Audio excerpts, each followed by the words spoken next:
You can eat dollar weed. Just make sure it's not where your dog pees or your kids pee. But I will say, families, if you do want a tip, now, if you have daughters, I can't help you here.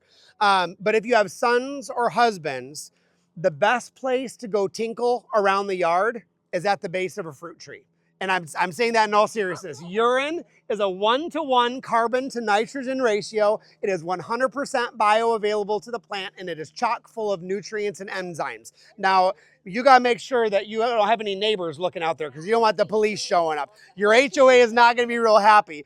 But, I always joke with families of like, if you got a backyard that's secure, you go, all right, this week you're starting on that end of the food forest and you're working your way this way by the end of the day. The best place. What's that? Does that work with dogs? Dogs, yeah, is what the main thing with when you're using urine or urea on plants, you want to do it on a tree because the cellular structure of the woody stems are what filters out any remaining toxins that might be there from their food or from antibiotics or heavy metals.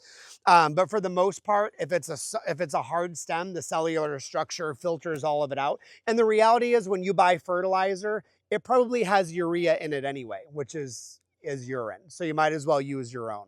It's free, It's free. I'm all about free.